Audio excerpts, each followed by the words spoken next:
Hello and welcome to the recap, the end of the year reunion episode of Yeah, We Read It, where we are coming with our thoughts on the My Lady Jane series and its successors. I'm Maggie, one of your hosts. And I'm Laura, and I'm also one of your hosts. And I just kind of wanted to make that the most wordy intro humanly possible. I think I kind of won. I think you did great. I really wanted to add some sick sound effects into it, and I feel like I won too. Before we hopped on the air, we were actually singing in unison a little diddly bop, but I don't remember what it was. But guys, I kind of forget what it was too, but it was great. We should be recording at all times, you know? We should be recording at all times. Ugh, yeah, I know you guys want to hear us at all times. Big miss for everyone. I know. We should do a sponsored event live where stream. They could buy. Oh, we should do a live stream. Do you think the 40 listeners on our Spotify Wrapped would enjoy our live stream? We can cross our fingers. You guys can all hang out with us. Yeah, we can all we can do is hope. That's true. So, like I said previously in my very verbose little intro, we are talking about the last book series we read. It was My Lady Jane, My Plain Jane, My Calamity Jane, a real trifecta of Jane. Big Jane energy, as they say. Yes, this November 2024, we're gonna hit a Jane on it. Hit the Jane button. Huge for Janes in November, especially when it comes to the podcast, because we got Janes out the wazoo. I thought you were gonna say virginity. We did lose our virginity this season. We did lose our virginity. But no, let's dish, Meg, because the sole reason we read this series is because we watched the Amazon Prime show and enjoyed it so much that we were like, let's read the books. We did, yes. And so I think both of us, quite honestly, were not expecting an anthology series that did take us by surprise. It's not great that we did the bare minimum amount of research. So we finished a whole book. And then it wasn't until we started the second one that we were like, wait a minute, these characters are different. Yeah, and it was super refreshing because I will say I do not think we have ever done a book series like this. I really liked it. You know, it kept things fresh, but I will say I think the hard thing with an anthology series, especially when the first book is so good, is that, you know, the second book, it wasn't my favorite, but I felt like we did bring it back in the third book. You know, you kind of have some hits and misses to kind of recreate the love for that initial world because you have to create a whole new world and get the same buy-in every single time. That's true. It does kind of suck for artists that it's like when you knock one out of the park and it's your first one out of the park too, right? You have to maintain that, not even like integrity. You don't have to do that, whatever. Yeah. But you have to maintain the level almost that you're putting out content at. Which is unfair. We all have flops. I flop all the time. Yeah, that's the thing. It's like it's such a weird thing. Because it's like everyone's allowed to make mistakes, but it's also like, but it's such a bummer when like things like this happen where it's like it was a fine read. Like there's worse books that I think we've read for this podcast that I've enjoyed less. But at the same time, I'm like, man, I just felt like it could have been so good. I think that's the hard thing for me. I was like, it was just missed the mark, you know? I do agree. I think that it did not want to commit to being historical fiction. Yeah. But which I think that we were like circling on something really great that I think for middle schoolers, young readers, you could have really learned a lot. And I mean, okay, we are in our 30s, so we should probably know this.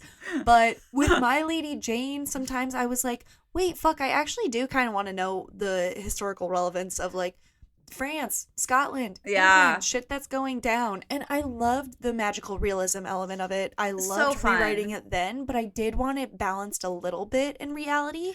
Yeah. Because it's a great learning moment for younger readers, and I guess older readers too, because again, I didn't fucking know what was happening in Scotland. Maggie, what I'm hearing you say is we needed that American Girl spin on everything, because in the American Girl books, we always got that history lesson at the end of the day. Yeah, and I do think that, you know, when people talk about books, it is about trusting your audience. They say that, and like, maybe that's kind of the reason American Girl was a huge deal, was because those authors trusted the fact that young people are thirsty for knowledge. Yeah. And they want to learn. And that for me is a little bit why My Lady Jane fell flat is because it could not commit to holding space for being young adult and historical fiction. Yeah, I think I disagree with that a little bit because I would argue that like if you were in high school probably reading this would probably invoke a lot in you to be like, I actually do want to go out and learn about this in the time where I'm supposed to be learning about things. In my 30s, I'm like, fuck it, I don't want to learn more shit. I already know a bunch. I really liked the balance of historical fiction with magical realism, especially in the first book. I felt like it was done very, very well. Mm. I really liked the presence of the narrator in the first book, and I feel like the narrator kind of was still present in the second and third books, but it kind of whittled itself down as we kept going. And I really did like those, you know, sarcastic tones of having the narrator say, you know, this is how it actually would have been, but this is what happened instead. That is so interesting. Yeah. So I have a question for you because I feel torn on the whole omniscient narrator aspect of this. I really liked it in the beginning because I think it was building off of the things that it laid on. It was improvising with itself on a yes and thing. Yeah. And it would come in with jokes that I think built out the voice of the series a bit more. But at the end, it was almost condescending its characters. Like sometimes I think the parentheticals were like almost undercutting them. Well, and I think the point of the narrator is it was a kind of objective view, and it kind of called the characters out for when they were being stupid or when they thought they were being braver than they actually were, which I kind of like to kind of bring us back to a reality where we didn't need it. So I think for me, having this omniscient narrator, especially in the first book, it was just an interesting take. It was a lot to weave together with all these different kind of writing styles and all these different story types. So I think I responded it really well to especially the first book just because it is unlike anything I've ever read before. And I think it's done very well. I think there's some pacing issues in the first book if I had to give a big critique. Like the ending just kind of like, especially with that bear fight, really, really sped through. And especially the end, it was just suddenly like, yep. And then they all attacked Mary and everything was fine. But I also kind of attest that to there's 3 writers for this series. I could see them just having fucking fun and then being like, we need to cut some stuff out, or we need to rush. We need to get to the end. We're already at like 400 pages. We need to get there, which I could see as well. Because I think that the big thing about especially the first book, all of the books, I'll say, you can tell the writers are having a fucking blast. And I think that really comes through the page. I agree. You could tell that they all really mesh and enjoy their writing styles. It's really interesting, actually. So it's 3 writers who met on their individual book tours, and then they just fucking vibed so much that they wrote these books together, which I think is very sweet. Well, and it's also interesting too because it feels like one voice the entire time, which I would say is extremely hard to do with 3 people. We've read a lot of dual author books. Let It Snow with we read John the Green, and then we also read the Lily and Dash one. Oh my god. So we read Will Grayson. We've read the multi-author, and their strategy is always I write one character, you write the other. But we don't really understand the strategy here because it doesn't seem like they all wrote different characters. And even if they did, that's so impressive because everything flowed so well. Yeah, that is true. I do think they bounced off each other very well, and stylistically, either they edited together. I would love to know how they wrote because it was pretty phenomenal how they wove it all together. Right? You can tell that the endings, though, are certainly not their strength. They're not their strong suit. Because but they have so much fun establishing that. I would say the conclusion is so quick. I think that's the critique for all of 3 of these books is that, like, boy, do we just kind of like rush to the ending. I do like that we get epilogues though, so we can kind of get like we get epilogues in the second and third book that we do get kind of like this is what happened to them well after the story, which I think is a nice touch because we know they're never going to touch these characters again, you know? Do you remember in the second book, the ending when they were chasing Wellington like out of and Charlotte had just chopped off the king's finger and they're like all falling into a hole, and then they're in that room with all the trinkets and the trinkets are going crazy. I did not know what was going on. That it happened so fast. I feel like the second book, again, we've said it's our least favorite of the 3, but especially in the second book, so much was going on. So then accelerated the speed for this really quick ending. So to go from we're somehow in the kingdom to we're somehow split up to we're in the seance room at like the London ghost committee place to Charlotte suddenly there again and she got shot, but the trinkets are going crazy and we're trying to get people to cross over and Charlotte's ghost is going to try to rise from her body and Jane's going to yell at her to get back in there. I paused for a second because like I feel like, you know, we read quick. It's easy to miss something. And I think I started rereading. I like went back from like the finger cutoff point and I missed everything again. And I was like, I'm not doing it a third time. I'm just not meant to understand what's going on here. And I don't care anymore. I also want to point out that as strong as the writers were, I think I had a lot more critiques with this series. I noticed that they could only balance or give space for Jane to really flourish if she was um pillared by two male protagonists. Like really My Lady Jane was the only one that gave us Jane, you know? Yeah. Yeah. No, I completely agree with you. I feel like My Plain Jane and My Calamity Jane really like made Jane the third character, which is so interesting because it's like, especially in both the second book and the third book, the Jane character had so much going on that she should have done so much. But then it's like in the second book, it was weird that they started just like, it sounded like they cared about Charlotte more and giving her some sort of voice, which I was like, I don't like Charlotte as a character. I don't really care what happens to her.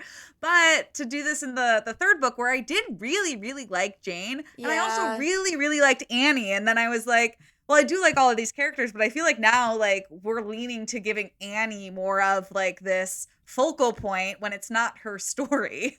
For sure. And I think that one could have been a little bit of an easy swap, which was you make Winnie the other character, because I think when you are being seen through the love interest, it just builds out your side more. I agree with that. I think we needed I think the second and the third book should have mimicked the first book and had the third character be the love interest. I also will stand that I really wish the second book was like romance between Alexander and Jane, like falling in love through ghost hunting. I felt like that would have been a way better book. Yeah. Also, it could have leaned into the really fun trope, and maybe it's not really fun. Maybe it's just I've consumed so much toxic media where if Mr. Rochester is going to be like fucking evil, maybe he's kind of concerned about her being in those circumstances, especially knowing that Mr. Rochester killed his dad, hypothetically. Like, that would give tension. That would be so much fun. Yeah, it was just a lot to juggle with. Yeah, again, Charlotte felt like a wrench in that book. It just didn't, we didn't need Charlotte's point of view in any way. Her, picking her as the canceled character I know, we're not getting there yet, but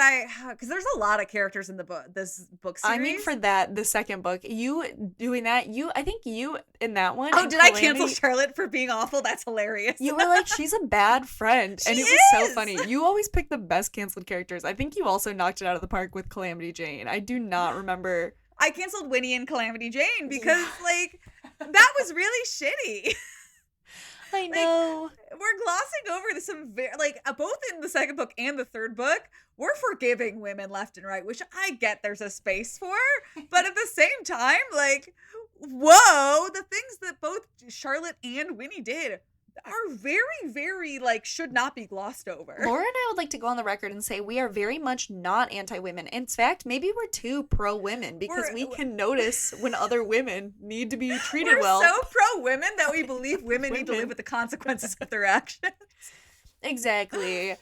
And if they need better female friends, we're not afraid to be like, hey, I know we're breaking the glass ceiling, maybe with a female friend. I don't know where I'm going with this joke, but maybe we can step away from the ceiling.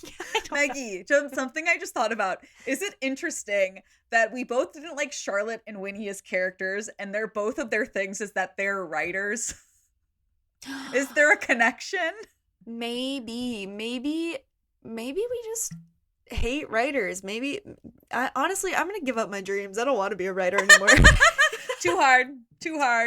People don't like you when you're a writer in the My Lady Jane sphere, so. I mean, you think about it. We loved Annie, and Annie's whole shit was just shooting stuff. Annie's whole thing was that she's a girly girl who has a gun, and I was like, that's a well fleshed out character. I really enjoyed Annie's arc. She had a great arc of like, I want to be in a show. Oh shit, I like this guy, and like my mom wants me to get married. I don't want to get married. I want to be in a show. I can balance both. I liked that.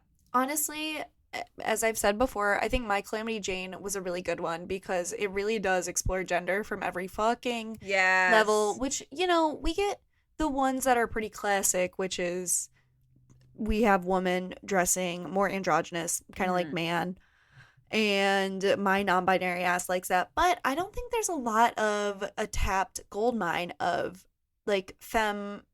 I don't, maybe like Katniss would be one, but like Yeah. femme and also strong straight women who like there's kind of no room for question that it's just like they're straight. I think that like straight women have such a bit bigger box almost to fit into sometimes in Hmm. that they can only have the most rigid of like trad wife Yeah. traits, truly, where it's like, oh, you wear skirt, you do this, blah blah blah, and if you wear pants it's like, you're gonna be queer.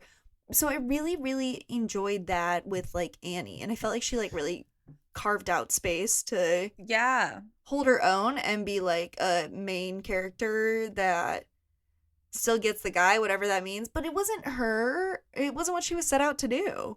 Yeah, no, I liked that too. Again, I like overall I would have enjoyed the story of like Winnie and Jane. I really loved everything else that was going on other than the fact that Winnie was really shitty to Jane in the book. I agree I with you. I think it's a know. really untapped market to have these queer storylines, even if it's just a blip in these stories. Like I think it was really nice cuz the story wasn't about Jane finding love, and she did along the way, and it was really woven in really nicely. But I also liked that it was also not about, because I feel like when we talk about queer stories, we see a lot of like, and it's about the struggles of it. It's about the learning to come out about it. And it's always nice to see that it's like, and it's just what it is. It's not about a struggle or an obstacle or anything. It just is that, and we're okay with it. They're winning. Well, especially with like period pieces, and that's Yeah. why it's such a big discourse around queer communities. A lot of people Yeah. don't like them. A lot of people like me really like them because it exists in a time when these things weren't carved out by society as things to pit Yeah. us against each other. So it's like, I mean, yeah, people might have found it kind of a little bit weird and Yeah. fucking not normal, but for the most part, it didn't become like really demonized until society started being like, we have to have a minority, oppressed, marginalized community. Yeah. Like truly, genuinely. I remember I wrote this piece for Collider a really long time ago about like why I loved lesbian period dramas was because of that. Was because they would just let women live in like they'd be like, oh, kind of weird. They just live in a cabin outside of the woods. And that was kind of it. Yeah. It's not like they were guillotined just yet. It was the point in history where people didn't know how to have opinions just yet. Ugh. Which I think we're kind of coming back around too, but we are Yeah. unfortunately tinged with a little bit of righteousness and the internet. So if you get one like on your crazy right wing conspiracy, you're like, I'm correct. Because Yeah, one person liked exactly. my tweet. Exactly. It's all about that validation at the end of the day, isn't it? It really is. And you know who would thrive on Twitter, speaking about validation? Charlotte Bronte of the My Plain Jane series. I feel like Charlotte Bronte would get cyberbullied once by someone, and like somebody be like, I disagree with her, and she would crumble. I'm sorry, Charlotte did not give me confidence. She gave me insecure, jealous, and I don't think that changed at any point in time. I think now I'm going through who would have what social media. I think Gideon would have a Twitter profile that is just a photo of like a stretched out Kermit the Frog as his Yeah. profile, and no one knows who he Perfect. is, and he has a million followers, and he's just ripping off the funniest tweets. Did you say, wait, I'm sorry, did you call Gifford Gideon? It took me like 20 seconds as he started talking to be like, who the fuck is Gideon? And I was like, he means Gifford. That's Oh, okay. that guy. Who do you think would be a TikTok influencer? Who would be Oh my doing gosh. mukbang crumble cookies videos? I feel like it has to be Annie. I feel like Annie would be the best TikTok influencer. She Yeah. can do gun tricks. She would do something cool. She would get ready with me to go do my show, get ready with me to go shoot some things out of the sky. I think she would definitely do that. And then I think Jane Eyre would be doing the mukbang ASMRs of like Yeah. dipping the cookie in the milk and showing them. It's because she was so hungry. They made that point so much because she was so frail from not eating when she was younger. That's true. I'm trying to think who I want to know who would be good on Instagram. Maybe none of them. Maybe none of them strike me as Instagram. Frank. Frank. Oh, No? Frank would probably. Yeah, I can see I mean, Frank. he's Because hot. Frank's dog would be like an Instagram dog. He'd be so cute. Oh, you're so right. Yeah. That's important. That's really good. That's really important. Yeah, yeah, Yeah, yeah, yeah. yeah. Yeah, yeah. What was your favorite of the books? I think it still is the first one. I think the first one is still my favorite. And I Mm. really do think that is a testament to the romance between Jane and Gifford.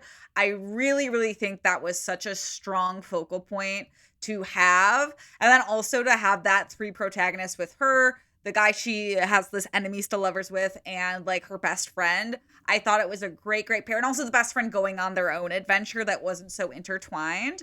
It has to be my favorite. Calamity Jane's going to be a good close second. I really liked Calamity Jane. I think my big, again, critique there is that Jane is not the main character, and I wanted more Jane as the main character.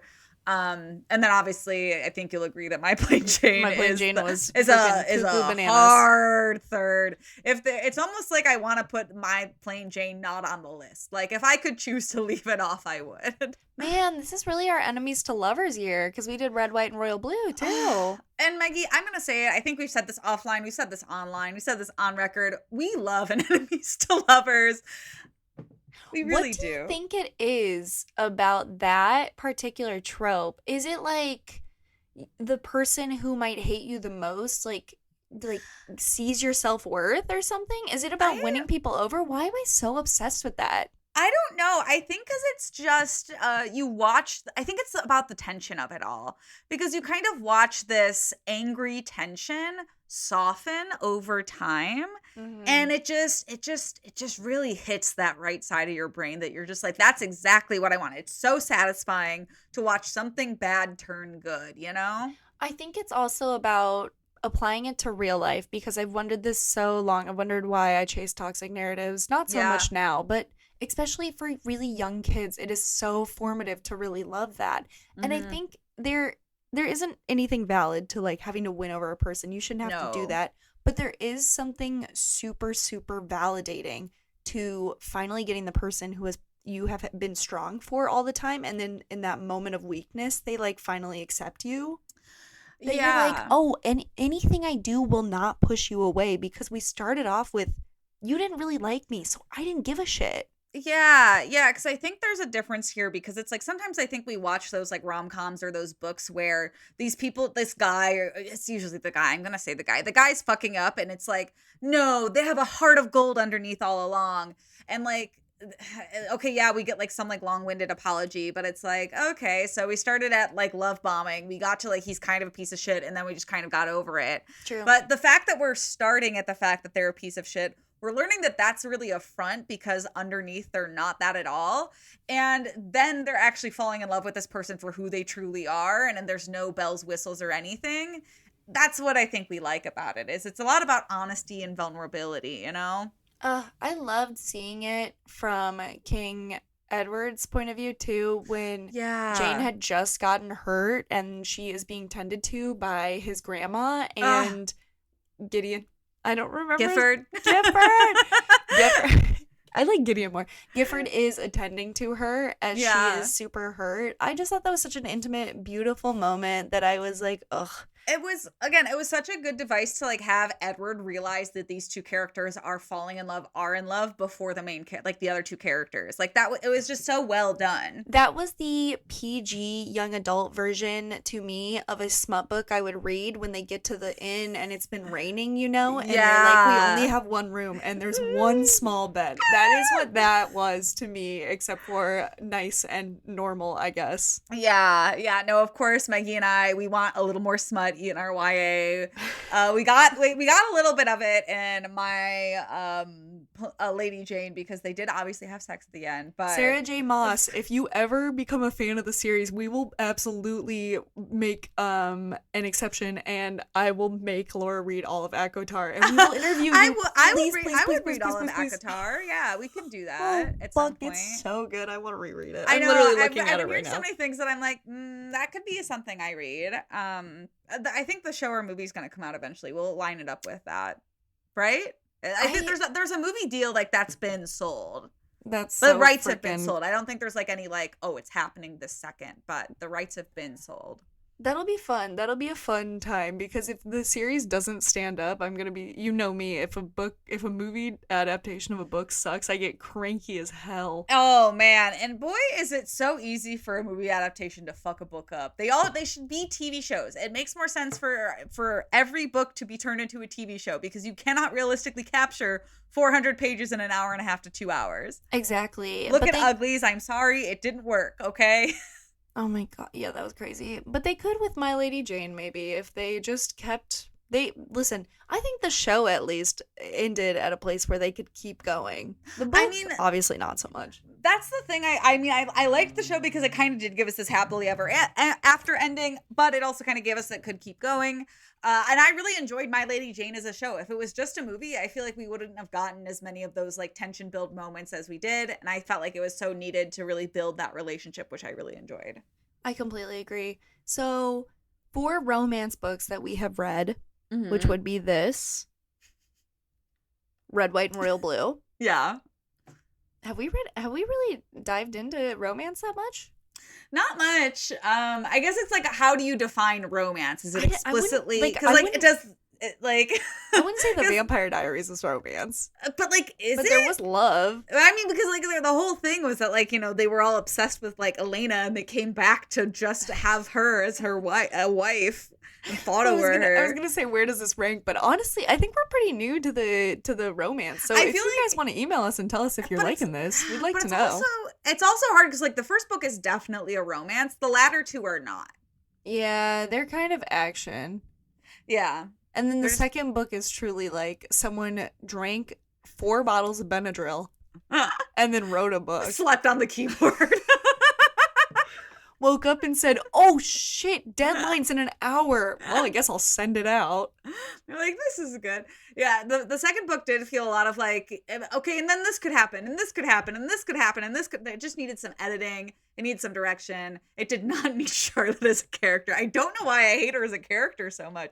I really do, though. I know, it really didn't. And it did not have to take the original text and then, that's my thing. It didn't have to take the original Jane Eyre text and then try to make monumentous scenes out of scenes that were already super monumental. Yeah. Just let it be. If at that point, if you're going to do all that research for that, then fucking teach me about France and My Lady Jane. Teach What me. Maggie's asking a everybody is 30-year-old someone adult. to email us and tell us about France.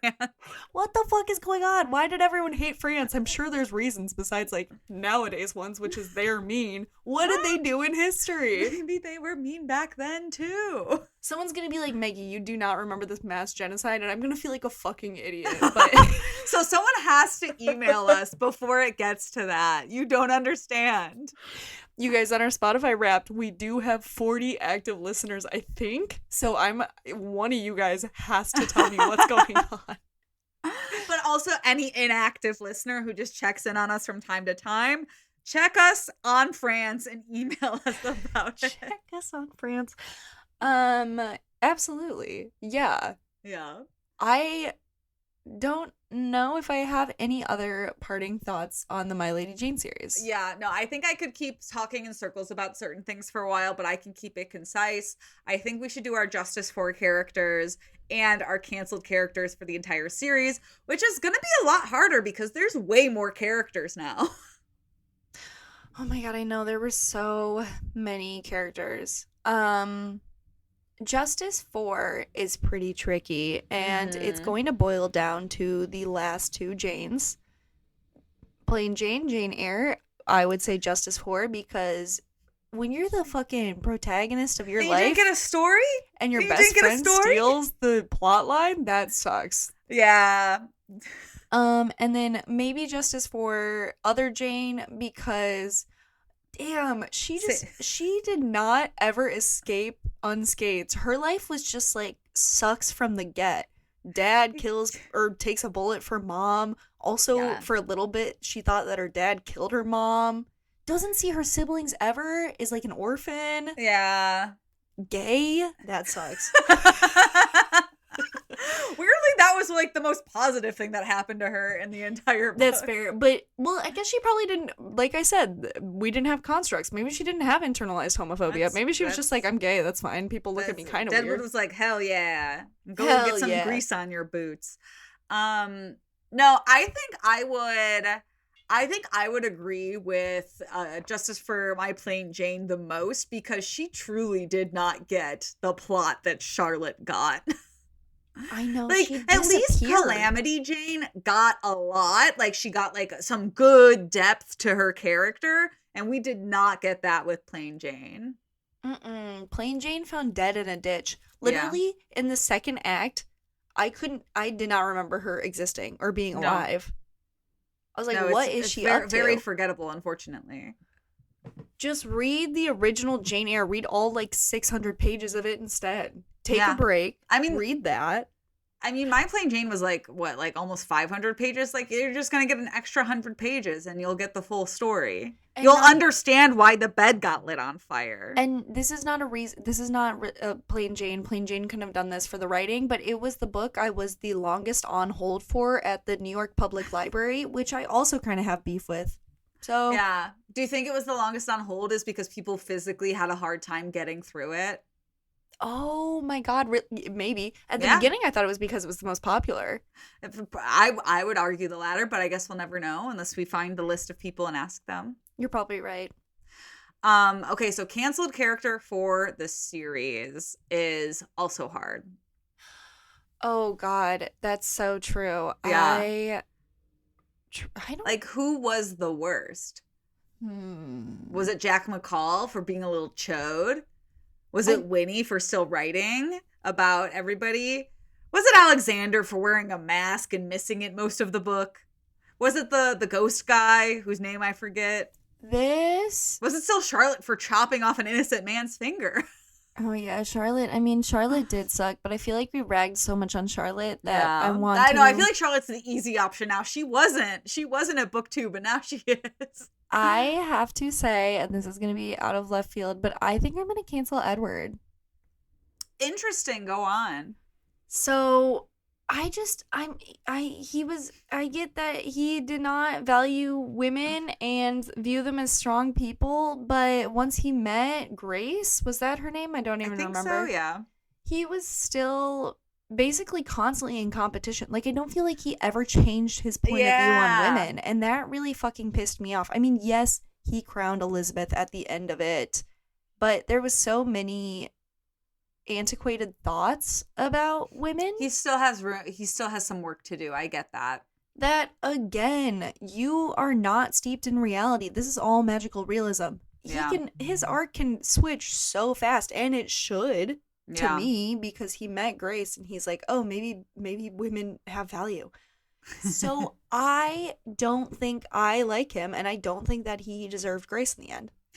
And I think I'll defer to that. I think Edward, I agree. I think Edward has a lot more work to do, not just performative action of crowning his sister queen. And I feel like he thought Grace was really cool and really pretty, but I felt like, yeah, like you said, it was very competitive, and I felt like he needed to learn a little bit more respect.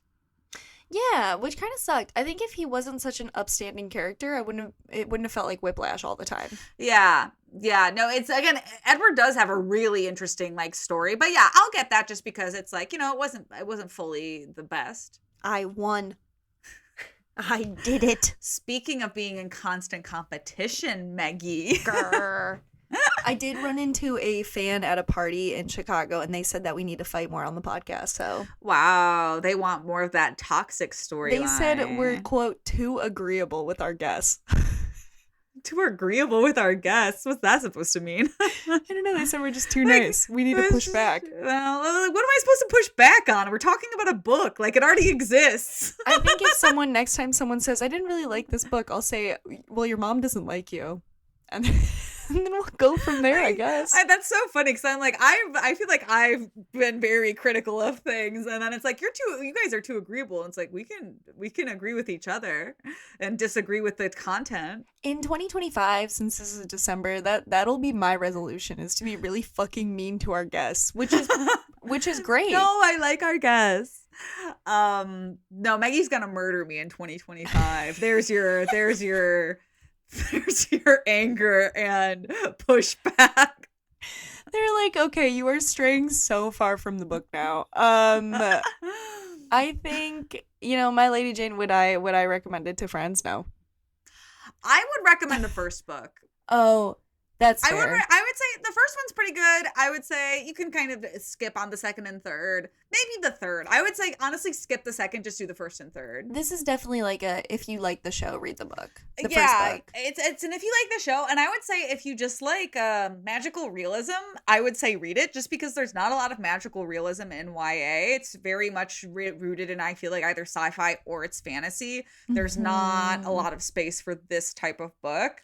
Um Yeah, I agree. There's not a lot of ones that are like, okay, here's baseline normal reality, but it's yeah, a reality that is very surreal. like name four, name two. I don't Can't. know. I guess Literally maybe can't. maybe Magic Treehouse. But that's not YA. That's like a 10-year-old book. That's a Goo Goo Gaga book. That's Goo Goo Gaga baby time. I don't have any segue for I'll do it. introducing the next book. Speaking of Goo Goo Gaga, Maggie and I are absolutely jazzed about where our podcast is going next. Did you like that? We're taking this baby and making it grow up. No, Maggie and I have one final treat for before end of year and before we come back with all new seasons in 2025. Maggie and I will be doing a one-off where we are reading the sequel book, The Davenports, More Than This, and going to be sitting down and talking with the author, Crystal Marquis, and we're really excited. We've been really enjoying the book so far, and we're gonna do our little interview with the author episode where the first half is us chitting chatting about the book, then we sit down with Crystal herself. Yeah, so we're really excited to debut that next. I don't know when this one's coming out. It might not come out next week. It probably will come out before the end of the year. It might come out first thing in January. We don't know yet. That's the next plan, though. But we're cruising through it, and we're really excited about it. It's very fun. It's like a very good, fun romance book. This is romance. Now, This what is we're reading romance. right now is romance. And it's getting made into a TV show at some point. Deadline announced it. So stay tuned with us for that. In the meantime, if you want to chit chat, if you want to hang out, if you want to teach us about France, our DMs are open. Yeah, we read it on Twitter and TikTok. Meggie_and_Laura on Instagram. Utilize that Gmail for the love of goodness Someone sakes. freaking email us, please. We need it. Maggie and Laura present at gmail.com. We love seeing them come in. We love hearing about your trips to, I think Jerusalem was the last one. Jordan? I don't remember. I think you know what I'm talking about. Yeah. It was a good email. Great email. That's the thing. Yeah, we keep up with our fans. We keep up. We know where you are in the world. Well, yeah, we want to hear about where you are. Tell us. Just send us a subject line with where you are in the world. But the subject line should be "I am here: and the place that you are." Send a picture of your pet. Send anything. Oh, send us a good pet pic. We'll respond with our pet pics. And in the meantime, we're going to enjoy December. Yes. And I think that's it. That's my sign off. Love it. Thank you all so much for listening to the My Lady Janies series, and we'll be back soon. Ta-da.